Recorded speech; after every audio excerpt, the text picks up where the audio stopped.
wasiirka wasaaradda arrimaha gudaha mudane maxamed kaahin axmed oo warfidiyeenka kula hadlay xafiiskiisa magaalada Hargeysa ayaa waxa uu ka hadlay muranka ka taagan qabsoomidda doorashada golaha wakiilada. komishanku wuxuu muddadiisa dhamaanaya 29 November xilka cid kama qaadi karto haday iyagu si madax banaan u yiraahdaan waanu idin maca salaameynay waa meesheed komishankana aan leenahay wuxuu xambaarsan yahay xasaanad iyo maxaan ku dhahdaa sharaf uu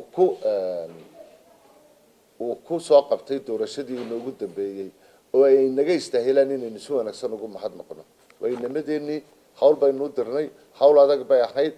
haday hawshu xumeeyeen inaynu xumaanta ku abaal marino haday hawshii wanaajiyeen inaynu si maxaan ku dhahdaa gobonnimo leh aynu ku abaal marino waa nimankaasi waxay qabteen hawl wanaagsan anu waxaan leenahay nimankaasi hawl wanaagsan bay qabteen xisbi oo ahdaana ma garanayno haday doorashadaasi 2019 qabsoomi weydana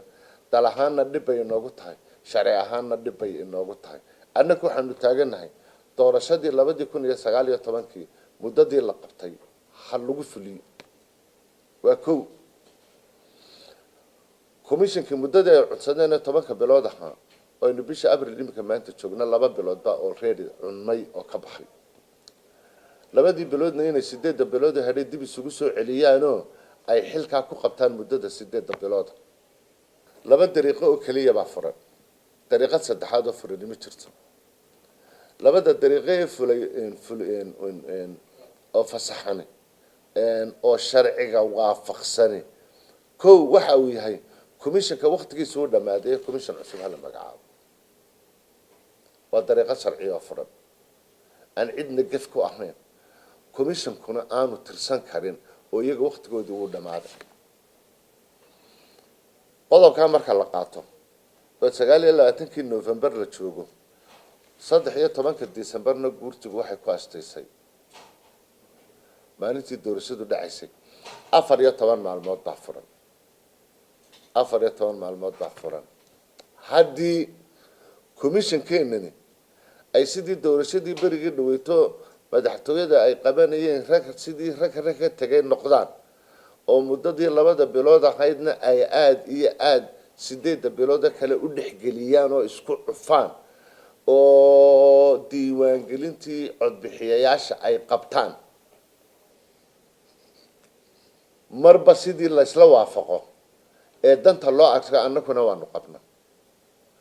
laakiin annagu waxaan leenahay oo soo jeedinayna haddii doorashadii komishanku ay intiisii kala soo dhameeyeen oo 14 maalmood oo kale ay ka hadhay in ayaga amendment loo sameeyo oo extension loo sameeyo 14 saacadood in doorashada dhameeyaan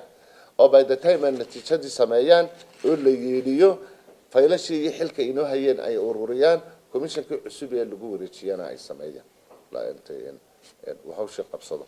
wasiirka arrimaha guduhu geesta kale waxa uu ka hadlay waxa laga yeelayo golayaasha deegaanada dalka oo muddaxiloodkoodu dhamaaday waxaanu arintaasi markii uu ka hadlayay wasiirku si kooban u yiri waxa dhaba golaha waqtigiisa imika uu dhamaaday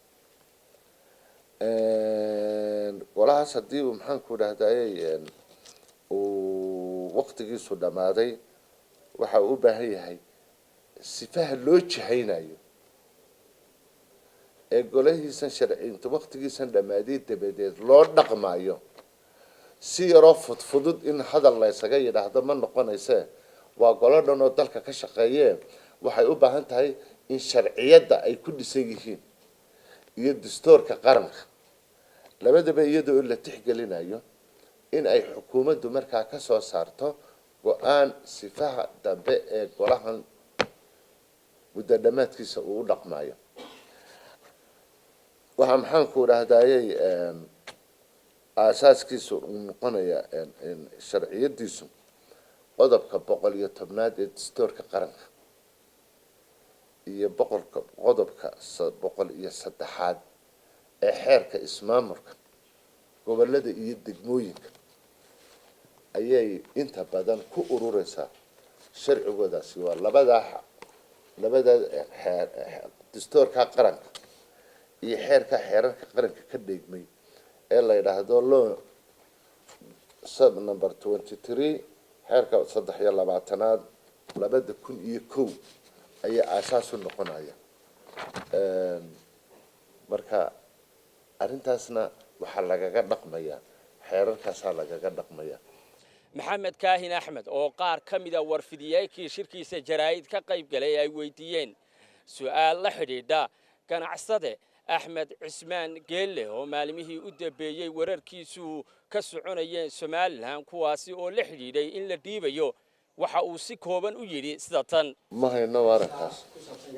waarankaas ma hayno hada wasiirka dakhliga aniga anigu igu horeyman lahaa arrinkaasi waa la been abuurayaa ganacsadahana meel baa lagaga dhacayaa arrimahaasina maxaan ku dhahday waaran wax la yiraahdo oo aan hayno oo Axmed Xuseen Axmed Cismaan loo booyay ma hayno cid sheegisana waa cid sheeka abuur iyo maxaan ku dhahday arrimo kale iyo ujeedooyin kale maxaan ku dhahday la leh Badri Koosar Maxamuud telefishinka Ariel Hargeysa.